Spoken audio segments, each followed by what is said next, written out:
of Jesus through the Immaculate Heart of Mary and the pure, strong, chaste heart of Saint Joseph. I'm your host, Jim Havens, and our guest today is Pam Stenzel, founder of Enlightened Communications, enlightenedcom.com.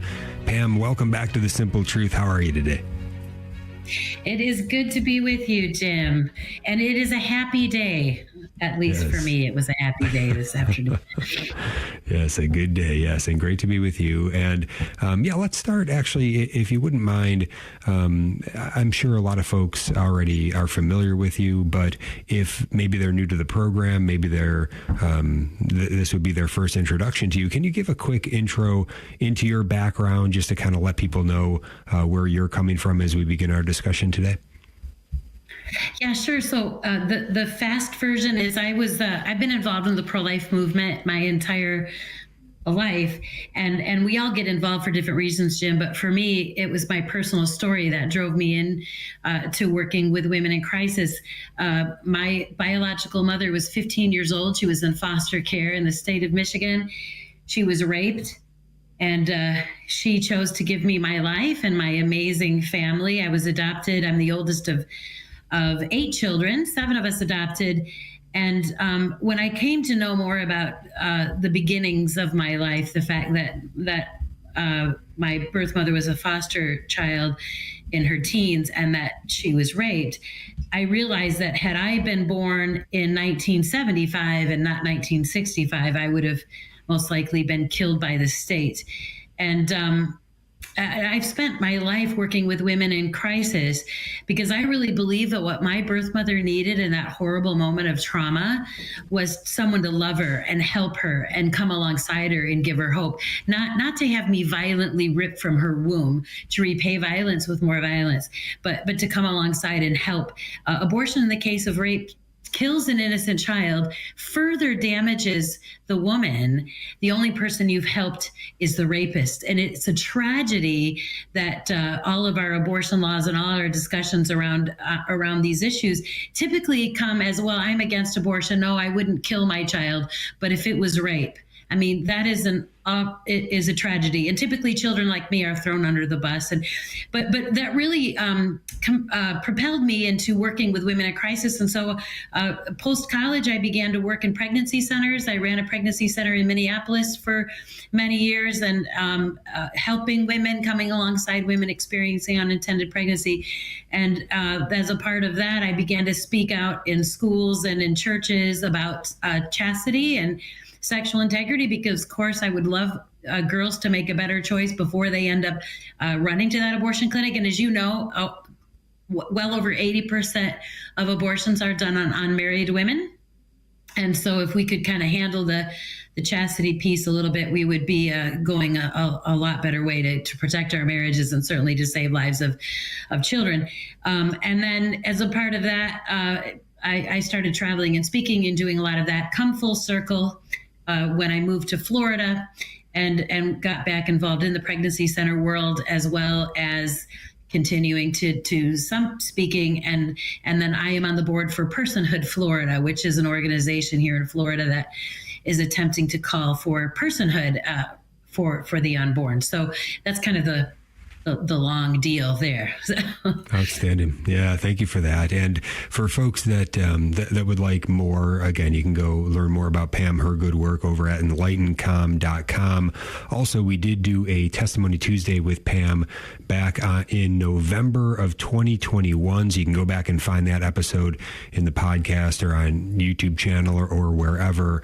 And that's phenomenal. She gets into sharing also the story about her conversion to the Catholic faith, as well as her impressive skills in memorizing the Bible in just amazing ways. So, phenomenal stuff, Pam Stenzel. And so, Inauguration Day today. What are your thoughts broadly as it's unfolding today, and how does it affect the pro-life landscape before us as you see it? Well, obviously there have been a lot of things said.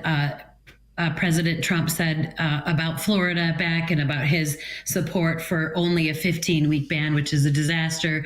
But a lot of what we're seeing of what I consider either career politicians or President Trump certainly is not a career politician coming out of the business world, but he would have not considered him pro-life, I think, prior to him even running much in the 2016 election. So I think he was on board as he was educated, and he was properly educated in a lot of ways. But I think, I don't know, it's opinion probably, but they ran scared after the midterm election here and blamed the pro-life movement and pro-life cause on their losses midterm during the Biden administration. And then, of course, with all of these, after Dobbs went down and all of these states kicking back these laws to the states, the Democrats had nothing to run on. They had zero to run on, and so they tried to run on unlimited abortion. And so I think some of our career politicians, people who have been in the movement a long time, just kind of believe that being pro-life was a losing argument politically. But Jim, I personally believe that it is solely because as a pro-life movement, we have pushed and pushed and pushed this concept of reducing abortion and incrementalism and saying, well, Pam, we're never going to save 1 million babies a year from abortion. So wouldn't it be great if we could save 10,000 and we can all cheer it? Because, and then they used to throw the whole rape exception under the thing by saying, well, Pam, that's only 1% or 2% or whatever of abortions that take place, and so if you just agree that we can pass a law that says you can't have an abortion unless it was a rape conceived child, then you're going to save 97 or 98%. They throw some ridiculous number out there, and the reality is, by throwing that 2% under the bus, you've negated your entire argument.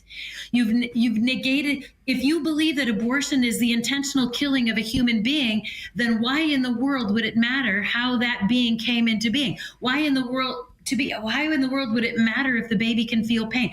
All these ridiculous things. Oh, well, it's pain capable, and the way the pro-life community, and not all, but the vast majority, Jim, have behaved for the better part of 50 years has got us exactly where we are, where there really is no victory. And now we live in a state where even states that are supposedly pro-life governors, Republican, can pass laws that don't amount to the ending of very many abortions at all. A 5% decrease, a 10% decrease, and that's.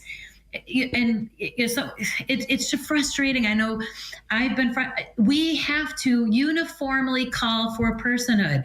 And the problem is, it's not the other side, it's our side. It's the conservative side, the so-called pro-life side. We're not going to get Democrat support for personhood. We're not going to get Democrat support for a 15-week ban or a 6-week ban or pain capable. The Democrat that is not going to support any of that, period. And the problem is, we got the pro-life side, conservative side, wanting to, 15 weeks. Oh, pain capable. Oh, except for the case of rape. Oh, 6 weeks, except for the case of rape and trafficking. And we play this game, and at the end of the day, not only we lose, but the babies lose, and the moms lose that we're hurting.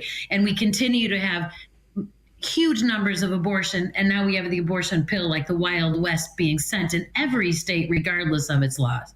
Mm-hmm. Yeah, we're going to get into a lot of these areas today, I think. But the one thing that you bring up there, this argument about saying that, can't we just, we need to focus on just saving some of them. Aren't you just okay with that? And really, this has been the Democrat argument over the years. This has been the Clinton administration saying, well, we're in favor of reducing abortion. Now the Democrats have gone harder, and they've gone even further, following that logic, to say, well, now we're actually I guess we are pro-abortion. Now, they won't say it even that directly, but pretty much that's exactly what they're showing by their policy. And the real strong leftist pro-abortion folks, I don't think they mind saying that they're pro-abortion and to celebrate it and everything else. And they're the ones that are really running the Democrat Party when it comes to abortion. So the Republicans have kind of adopted what used to be some of the Democrat rhetoric. In fact, in this last election, I even heard some Republicans saying, safe, legal, and rare, which used to be the Clinton thing as well. So it's disgusting to hear all of this, that this is where things are in the Republican Party. But that's it. And one of the things that I hear come up, one of the arguments I hear most popular on the Republicans that are soft on abortion, that aren't looking to end abortion, they'll say, well, we got to change hearts and minds. Look how bad it is that so many people are pro-abortion. We just have to focus on hearts and minds, and then maybe one day enough people will agree with us. What are your thoughts on that? Well, that's crazy, because first of all, what you've done by the way you've communicated is you've said abortion's a bad thing if the baby can feel pain. Abortion's a bad thing if the baby was conceived in rape. Abortion's a bad thing unless accept, right? And what you've done is you said, these abortions are all okay. These excuses are all okay. And you've not just said, no, abortion is wrong. End of discussion, always and forever, no matter your accept. Right, exactly. Where we have a very clear position. If we say, look, we're going to stand up for all innocent human beings, they can't be murdered. That's illegal without exception. We can't kill innocent human beings. We're no longer going to mass murder children. Child murder is going to end. No exceptions. That's a pretty clear position to take, and that ought to be the pro-life position to take. There is something interesting Trump said today. We're going to get into it when we get back. Stay tuned. Tired of your phone bill supporting who knows what? iCatholic Mobile is a 5G provider that supports what matters to you. With iCatholic Mobile, every call, text, and even that group chat you can't escape helps support the Station of the Cross. It's a network that connects you to what's good for both your soul and your wallet. More information is available at iCatholicMobile.com. iCatholic Mobile underwrites with the Station of the Cross. Download the app to take our programming with you wherever you go.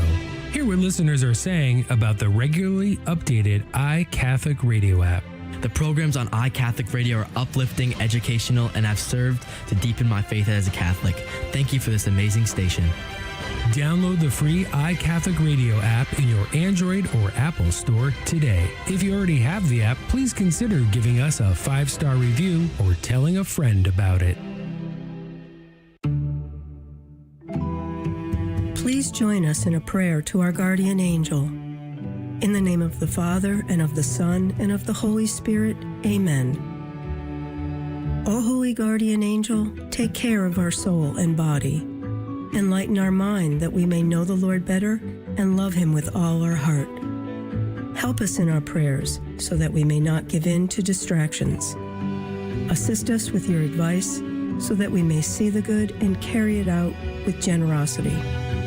Defend us from the insidious snares of the enemy and sustain us in temptations that we may always be victorious. Remedy our coldness in our worship of the Lord. Cease not to protect us until you have brought us into paradise, where we will praise our good God together for all eternity. Amen.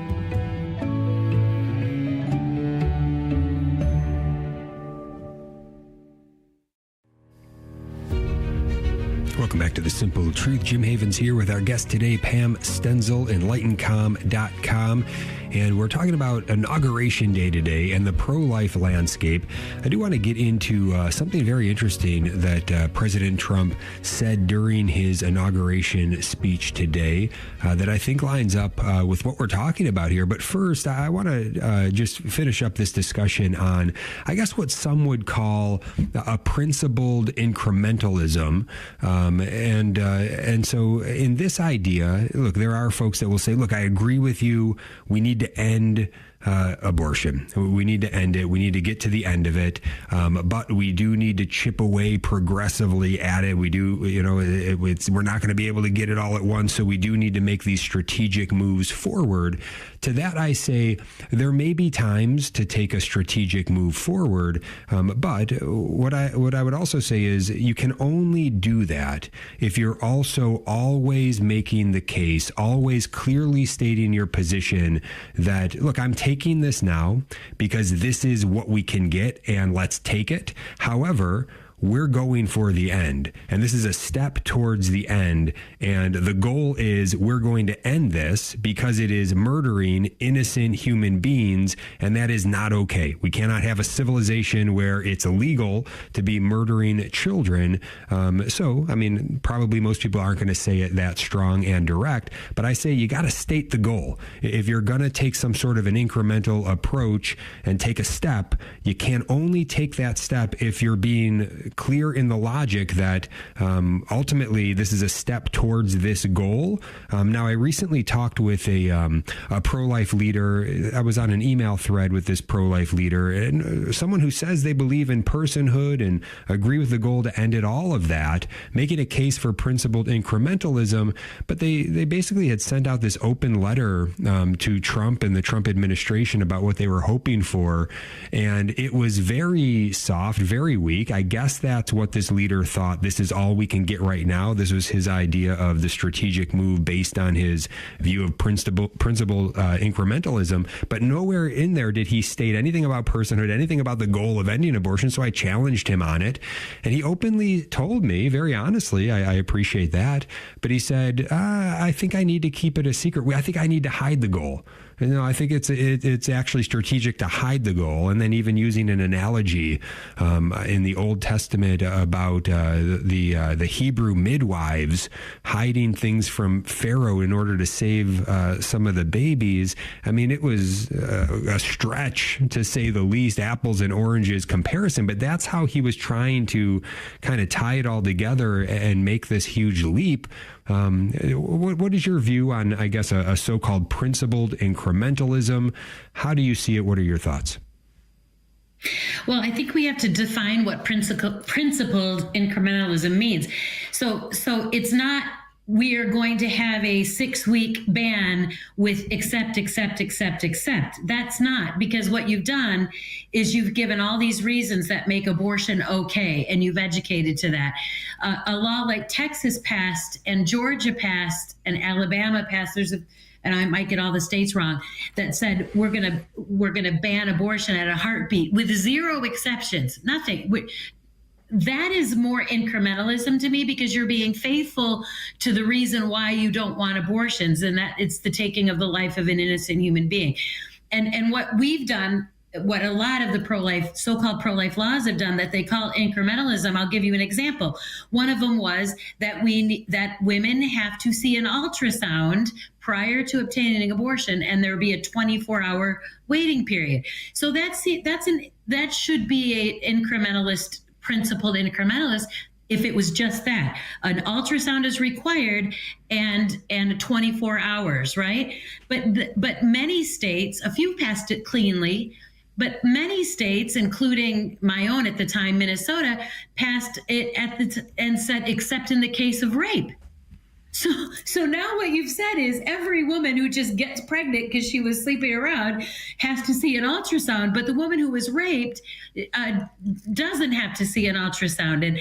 And by doing that to every pro-life law that you attempt to pass in an incrementalist fashion, by taking certain babies and certain situations out of it and saying, but these don't count, you're consistently saying not only to the general public, to the pro-life community, but also to that mother who was raped, who if everything she's ever heard is that's the one case in which abortion is acceptable, then what you're actually doing is saying to her, I should be aborting my child, because clearly even people who think abortion is a horrible thing think that I should be the one aborting my child. So I think you have to be really careful about true principled And then you base your argument, Jim, on the fact that it is an intentional killing of a human being. Even the other side, I saw this comedian, not pro-life, not he starts mocking the pro-life people. He goes, some of you don't understand. They actually believe that that's a baby. They actually believe that's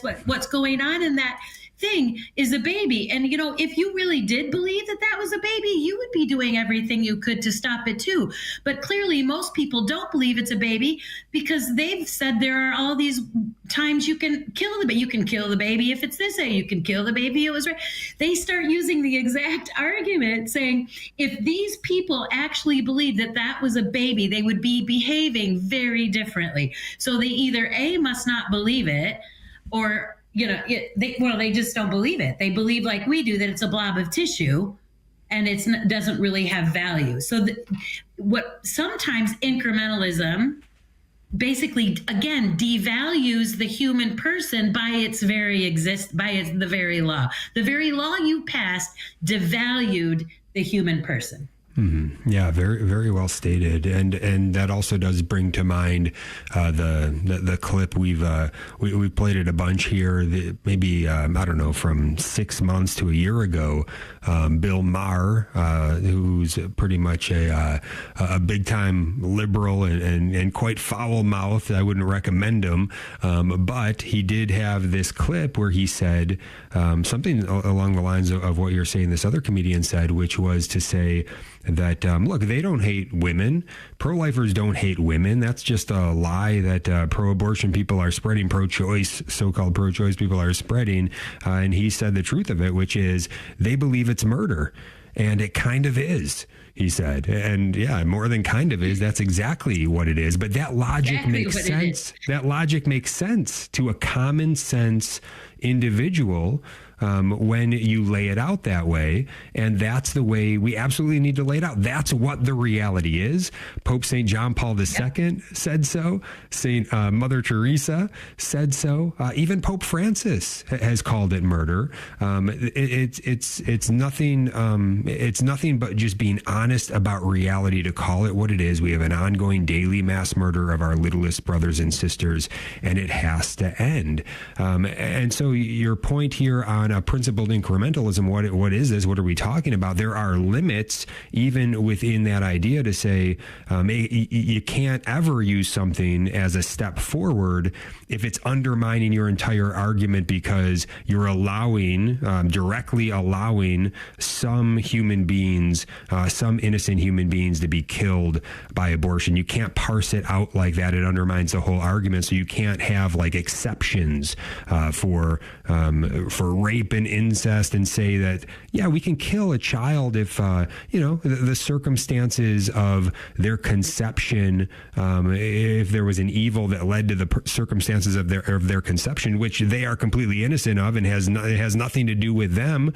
But, the logic here is that, we can kill them in that case. We can murder them in that case.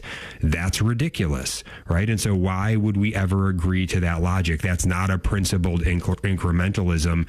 That's not only foolish, but it's also an evil, really. It's blood on our hands if we go along with something like that. Versus what you're saying is, if you're chipping away, though, and saying 6 weeks, a 6-week limit, that's what we can get right now, no exceptions, and that's what we're going to stand on as the next step, okay, or a parental notification or whatever it is, depending on, I guess, the politics of that given state, then there are some things that are permissible in a principled incrementalism and some things that are not. I think that's a very important distinction to make. Anything else you want to say on that?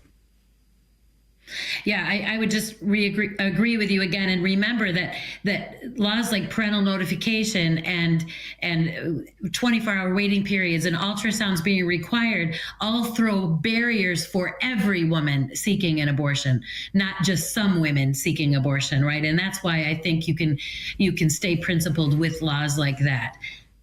Yes, very well said. And so, so look, what we want to see is all abortion ended, all child murder ended.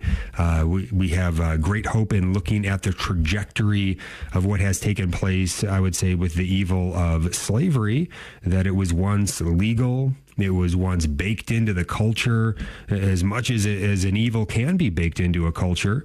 And because of abolitionists who were told, oh, this is never going to end, and they pushed on anyway, got to the point where made it illegal in law, unthinkable in culture now in our time. Nobody's arguing in favor of the evil of slavery. That's where we need to go. That's the trajectory. We saw that it can be done with slavery, and that's where we need to push here with abortion. And it gets me thinking today on it's Inauguration Day, but it's also Martin Luther King Jr. Day. And he has this quote that's been coming to mind for me today: "The arc of the moral universe is long, but it bends towards justice." And what I like about that is there's this sort of sense of inevitability to getting to the end of these evils, these terrible evils, just like slavery, now abortion, and to say that we can get there. We've got to put the work in. It's not just going to happen. We have to put the effort in participation with God's grace. But there is a sense that it's inevitable if good people are willing to stand up and keep pushing. And that's where we are today, saying, let's push. Now is the time to push for personhood. We look at the landscape before us, and this is really an end move whose time has come. It's very hard to make excuses of why we need to keep waiting on this at this point. When we have Trump now in the office, once again, conditions are ripe for it. He could sign an executive order that would kick personhood to the Supreme Court very quickly. That's what we're calling him to do, and that's what we're hoping for. But what are your thoughts, I guess, on this? And I will share a Trump quote in just a minute from his inaugural address today. But what are your thoughts on this, I guess, in general, sort of as we see the possibility of a personhood executive order before us with President Trump? That would be amazing, and I think that whatever it would take to get to the Supreme Court to make that determination. We talked about a law that was passed in Alabama, a Supreme Court ruling with IVF issues that they declared that a human being is a person from the moment of conception, and we're like, it can happen, and a Supreme Court can say that, and then everybody's got to fight over what does that mean for all of the other issues going around it. But what I would say is that we learned after the Dobbs was used as the decision that said we can't do anything about personhood because of this. We can only do it legislatively. Well, what happened when Dobbs fell is they all wanted to go back to doing it legislatively and refused to deal with personhood. And it's a wrong tactic. It was wrong then, but it's even more wrong now. We've proved that the whole legislative concept isn't going to work. It's never going to end abortion. Yes. Yeah. No, that's exactly correct. Roe was used as such an excuse. And now in this post-Roe, post-Dobbs era, that excuse is off the table. Yet the same excuse makers are still making all kinds of excuses. They just use something else and say, oh, no, we got to keep waiting. We got to keep waiting. Again, MLK, I would recommend a great book called Why We Can't Wait. The same thing would apply today to abortion. We're going to be right back. Stay tuned.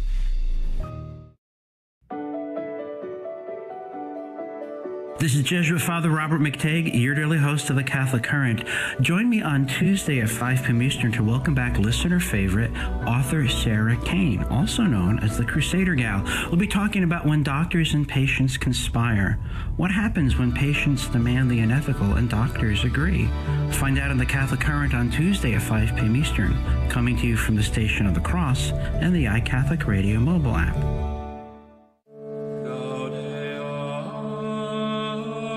The Station of the Cross Catholic Media Network presents Saints and Seasons.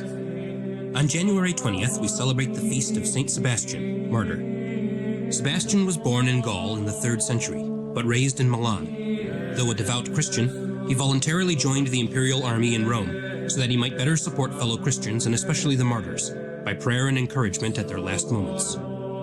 Through a miracle he worked by the sign of the cross, he brought about many conversions, including that of a Roman prefect and his household.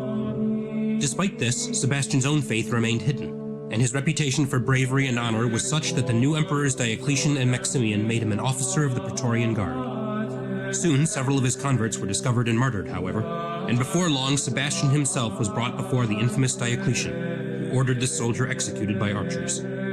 Sebastian miraculously survived the arrows, aided by the widow Saint Irene, but upon recovering, he confronted and reproached the emperor, and was swiftly beaten to death with cudgels. He is a patron of soldiers and athletes, as well as against plague. Also honored on this day are Pope Saint Fabian, Saint Euthemius the Great, Saint Maria Christina of the Immaculate Conception, and many other martyrs, confessors, and holy virgins. For more about the saints and seasons of the Catholic Church, visit thestationofthecross.com/saints and seasons.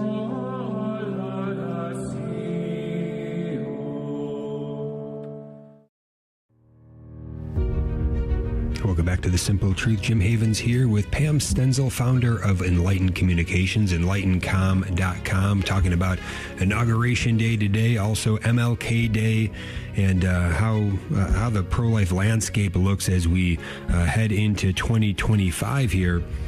And this text, Martin Luther King Jr., Why We Can't Wait.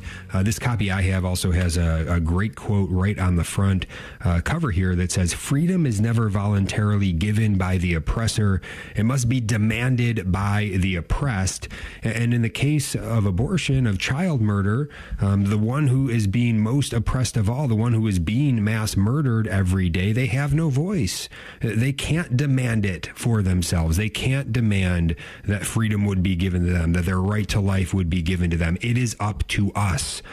So every now and then, as I get into these little arguments with folks on email threads or whatever else, oftentimes once their logic kind of breaks down and gets exposed, they'll say something like, "Who are you to demand anything of anyone? How dare you demand this of Governor DeSantis or the Supreme Court or Donald Trump?" And I guess the answer is just, I'm a human being, right? And there's a responsibility in our time when we are mass murdering children that I speak up on their behalf. So yes, I demand it on their behalf. I'm not, some great big influential person. If you are, what's your excuse for not doing it? This is our responsibility. I think that's probably the answer. Now, President Trump, interesting character for sure. Look, we owe it. We owe him some credit for sure. We want to give him credit, and I'm all for giving people due credit for the good that they've accomplished, while still continuing to call them on and demand more to push on to the end of this ongoing daily mass murder. So I certainly give him credit.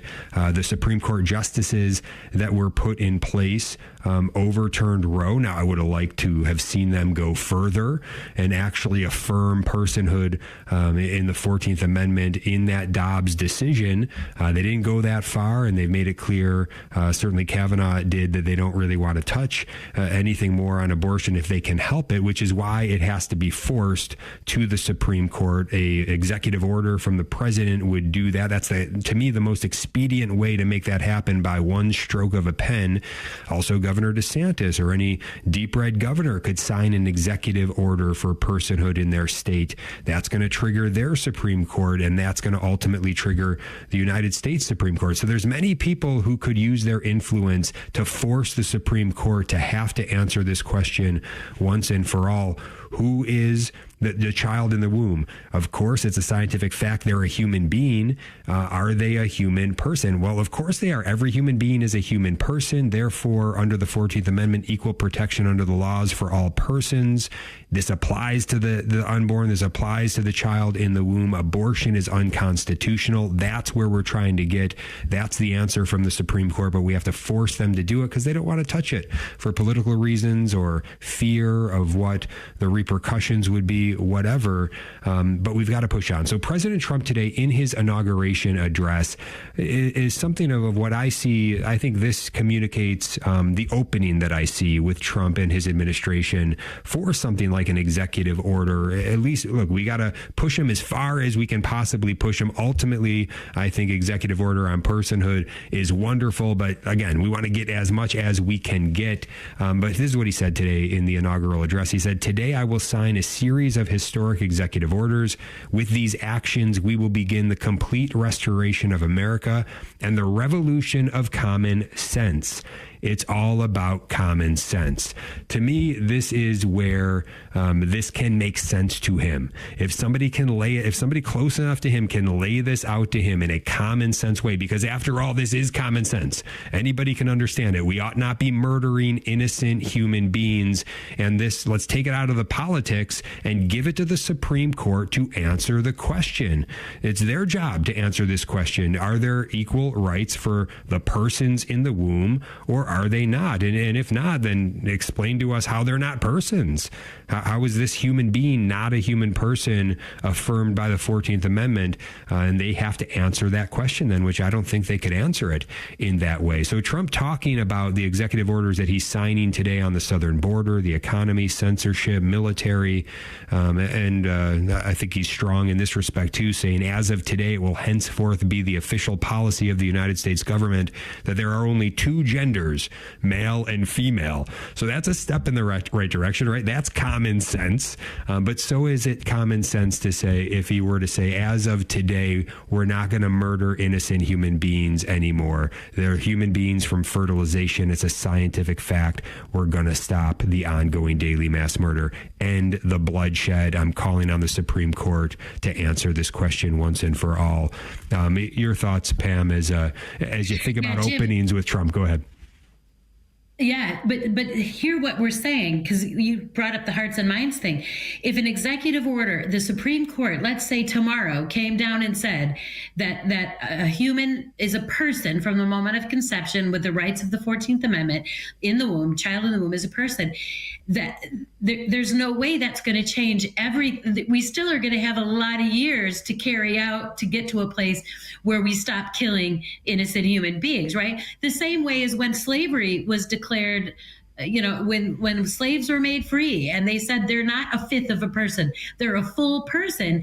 It took some years, even up to Martin Luther King, from those 1800, from Abraham Lincoln to Martin Luther King, where this got fleshed out in practice. See, so I think that the problem is people think that we're calling for the correct law in principle in order for then the practice of child killing to end. Right? But if you're never willing to take that first step, slavery would not have ended if Abraham Lincoln and the laws weren't changed in the late 1800s. But it took almost 100 years for them to begin to work their way into practice and hearts and minds. I hope that makes sense. So Sure. I think some of our people want to start with hearts and minds and then change the law rather than changing the law, which the law is the teacher for morality. So we change the law and then we work out how that's going to look and how we end the child murder. But it's not going to work the other way. I mean, that's my point. The other people have said for 50 years, we have to change hearts and minds and then the law will change. No, we change the law and then that changes hearts and minds. Right. And the strategy for changing hearts and minds has not been too good. It certainly hasn't been that effective when you look at what the percentages are today and how many people support abortion. And they don't even understand what abortion is because the messaging has been soft. So that's not really working. The pro-life movement, the way that they're trying to change hearts and minds. And you'll hear pro-life speakers say this, things like, well, we can't worry about the law. We just have to change hearts and minds. The law is a teacher. As you said, there's no bigger lever to change hearts and minds than changing the law, especially in this respect at this time. If we get personhood, one executive order from President Trump would make this massive news overnight. As big a news as when the Dobbs leak came out, probably bigger. And that would totally change the debate, change the narrative to, is the child in the womb a human person? And that would get the question pretty quickly to, it's a scientific fact they're a human being. So what's the difference between being a human being and a human person? And there is no difference. Again, this is very common sense when you get into it. Sadly, the pro-life movement isn't leading on these things to change hearts and minds. But that is where we ought to be, right? This would change hearts and minds in a massive way. And also, yeah, you're right. What you're saying about it takes time then to flesh out. I was looking looking into it recently, and Lincoln signed the executive order, the Emancipation Proclamation, and some do call the executive order on personhood that is being proposed to Trump, and governors could do this as well, but they do call it the Lincoln proposal, as kind of a callback to the Emancipation Proclamation, which was an executive order initially there to abolish slavery, but then it was 4 years later that it was enacted the 13th Amendment to abolish slavery. Now, in this case, we already have the 14th Amendment about affirming personhood, so we can just apply the 14th Amendment. But ultimately, it would be a good idea, to take, it would take some years, maybe 4 years later would be a similar trajectory to get a new amendment that would explicitly state it without equivocation that the child in the womb is a human person with rights from fertilization. Let it be known so it could never be changed. But that takes time to change hearts and minds, where you have to get, I think, 75% of the states on board. But you can do that if you start pushing. And I think a lot of people would come to their senses if an executive order like that were signed on personhood, if the Supreme Court were taking it up. A lot of people would rethink this, especially just think of the leadership power of Trump alone with all the people that follow him, all the MAGA folks. He could change their hearts and minds on this overnight if he came out and said, hey, this is common sense. It's time to end this. Pam, your thoughts? Mm-hmm.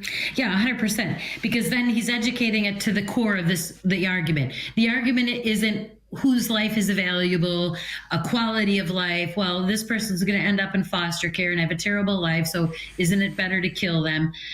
We get it clear and simple. This is a human being from the moment of conception. When is it okay to take an innocent person's life? And if your answer is never, then it's never. And I've said forever, the hearts and minds things. I want women to have every available option to them in an unintended pregnancy that does not involve the death of their child. And there are all kinds of things that we can do. There's all kinds of support systems. There's adoption. There's safe haven. Behind me, you can see, which way, a little girl whose mother in crisis took her infant newborn daughter to a fire station where she was legally and safely surrendered, and she's now with her adoptive family. How much better that than in a ditch or in a garbage can and in a dumpster? So the reality is, when we have educated our women and people to the tune that babies are property, they're not a human being, that they don't have any rights, then we have women throwing their babies, infants, newborns in garbage cans. We want women to have every option available to them that does not involve the death of their child. And we just have to keep on, and the only way you can keep on that point, Jim, is to keep reminding that what we're talking about is an innocent human person from the moment of conception until natural death. That's the only way you win that argument. Yeah, absolutely. Yeah. And, I guess I won't, I will just to throw it out there. I was going to say, I won't even ask you the question because I don't know that there's any answer to it. I don't expect you to have an answer to it necessarily, but maybe you do. And that is, why isn't this already happening in the leadership of the pro-life movement? Why do I even have to say anything about, why do we have to even be involved in this? Why aren't those who are making a lot of money in major pro-life organizations, why aren't they already doing this? Why aren't they saying this? Why aren't they pushing this? That's not what I'm hearing. That's not what I'm seeing at all. And I really have no good answer. And it's a question that continues to pop up, even though I try to ignore it because it's just frustrating. But any thought to that question? Why aren't we already seeing the most prominent pro-life leaders already pushing in this way? I think a lot of them for decades bought into the lie that this was a failing. We need to do it the way we've always been doing it. What's the definition of insanity? Doing the same thing over and over and expecting a different result. But I'll say this is, and I might throw some Protestants under the bus here, but the Catholics initially, if you look at the history, were consistently personhood right from 1973 as a whole. They called abortion what it was, the killing of an innocent human being. The Protestants were way slow to the to the table. Do you know what I mean? They came a decade later, and then by the time they kind of joined in, there was a lot of, well, but in case, but accept this or accept, and then we began this process. So I think we started there, Jim. I think in 1973.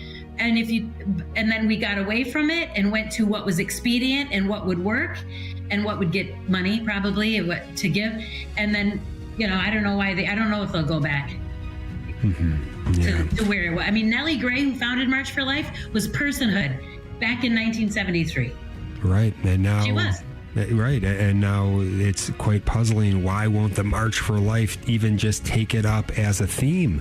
Personhood. Take it up as a theme. You could push this. You could call on President Trump to do an executive order on personhood. DeSantis, they're holding him up as a pro-life hero. He's their main speaker at the March for Life this year. They could call on him to do an executive order on personhood. They're not doing any of that. We'll be right back. Stay tuned. Catholic radio has just been a lifesaver for me. I still listen to it every day. I start my day with it. I listen to it all day long as much as I can. I am very grateful for it. It's just an amazing thing to have, as I am new to Catholicism. Obviously, it's not only helping me, but it's helping so many other people on their walk. Thank you. God bless you for iCatholic Radio. It has changed my life. Donate today at thestationofthecross.com. Did you know that an unwanted car or truck can make a great gift?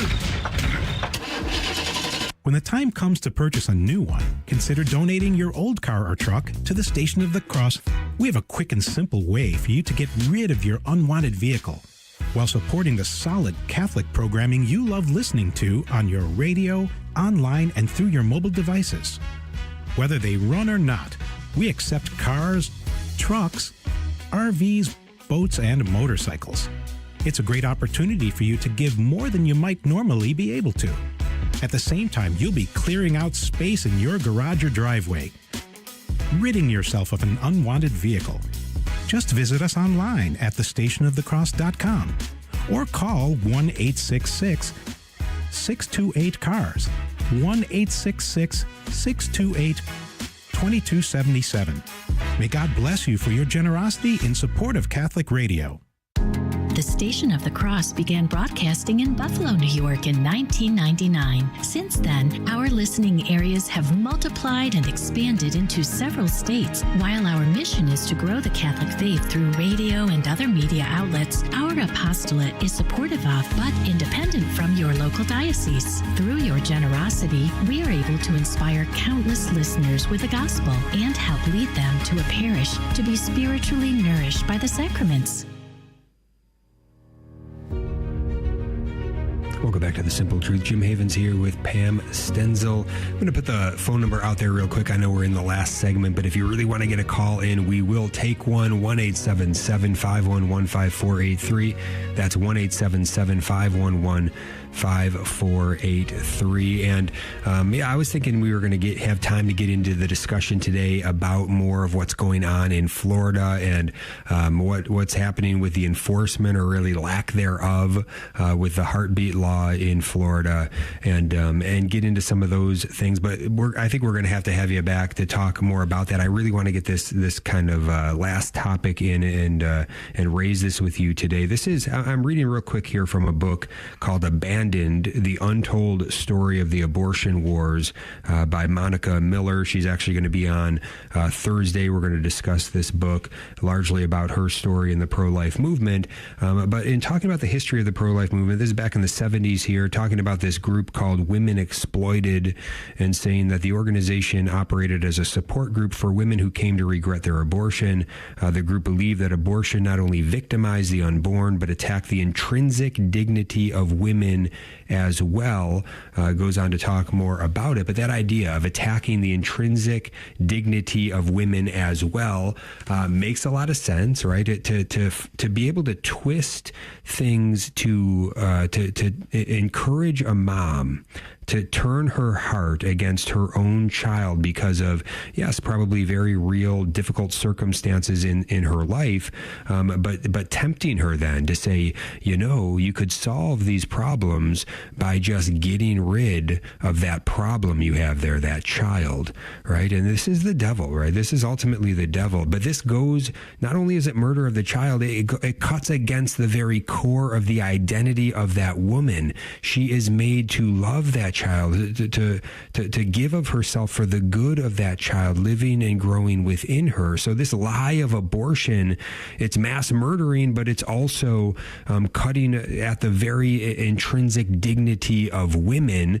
This should be clear and common sense. It is when we see these other sort of woke agenda items, and I want to, I guess, throw this out there because, as we talk about the absurdity of men pretending they're women and then playing in women's sports, and we can all see the absurdity of that. It cuts against the dignity of men and women. We should be able to see abortion on this same level as just a common sense principle. But I'm also seeing this. This is April 2024 NBC News. More young people choosing permanent sterilization after abortion restrictions. Since the Supreme Court overturned Roe, there's been an ongoing increase in adults ages 18 to 30 who undergo tubal ligation or vasectomy, new research shows. October 2024, Scientific American, more men are getting vasectomies since Roe was overturned. A recent study shows Supreme Court ruling led to a sharp increase in people, particularly younger, single individuals seeking a vasectomy or a tubal sterilization procedure. Last Thursday, the Washington Post, surge in Americans getting sterilizations, given the state's abortion laws. Interest in tubal ligations and vasectomies has skyrocketed in the past 2 years, according to research and healthcare providers. So look, these are evils as well that cut against the dignity of the people that are mutilating themselves in these ways. This is against the sexual integrity we're made for. But I guess while we fight the good fight on forming good culture around the root issue of a right understanding of human anthropology, human sexuality, it's a better place to be if someone wants to exercise sexual license and misuse the marital embrace outside of marriage. Our laws need to demonstrate clearly that it does not give you permission to kill an innocent child if conceived. So my body, my choice doesn't hold up when your choice is killing someone else's body, and the ongoing daily mass murder has to end. So we're pushing for this. We're seeing kind of this weird reaction to it. I know you spoke of something similar at the last Men's March, a campaign that was going on that pro-abortion women had come up with. I guess what's your thought as getting to, is this all inevitably, I guess this long arc towards justice, is this all inevitably getting to the point where this will all be seen as common sense? This was all crazy, including abortion as part of this craziness, and eventually people are going to see this is against common sense. This is against the dignity of human beings. Is it inevitable? Are we pushing that direction? What are your thoughts? Yeah, I think we are, but the more truth that is spoken, we'll get there.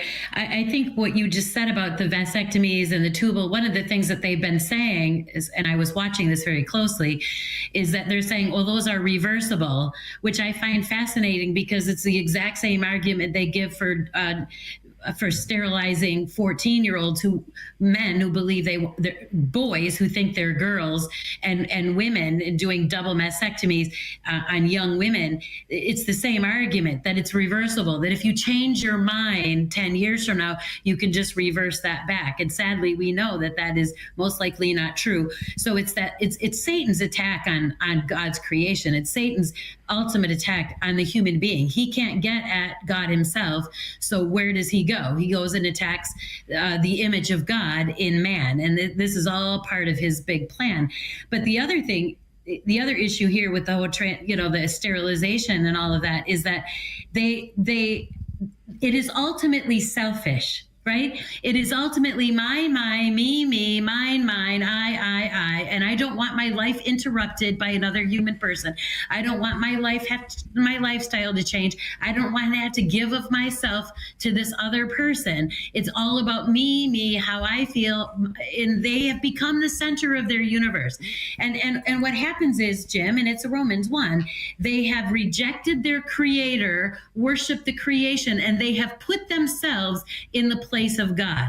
So now they get to play God about their reproduction, about their relationships, about who they have to answer to, and it's really become that an alternate religion, and it is ultimately the religion of self. Abortion is at its core selfish.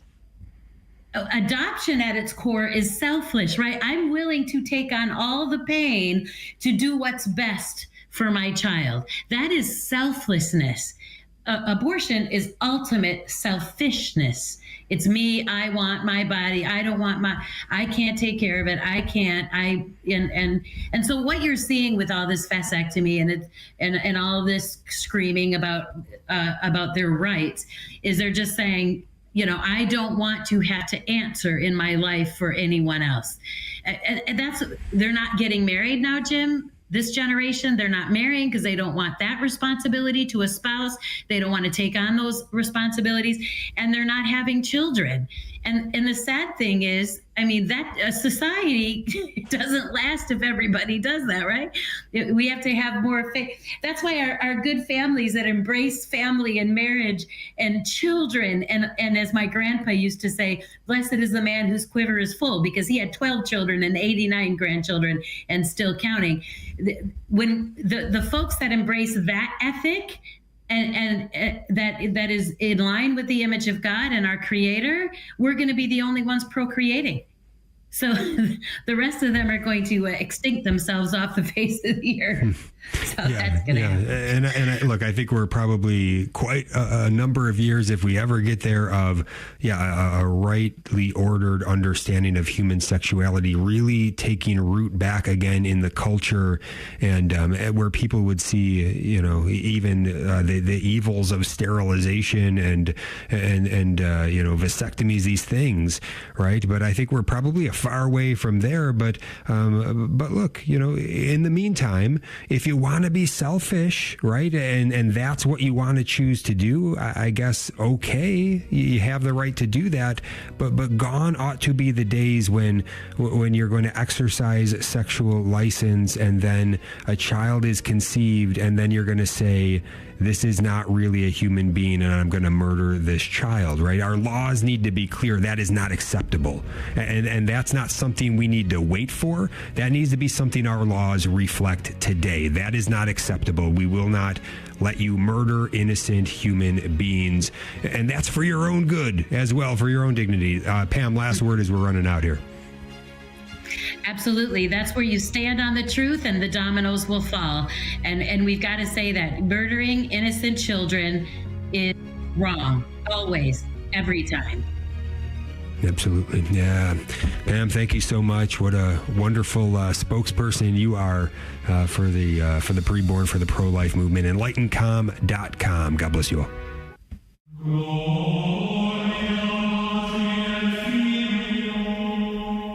The Gospels record many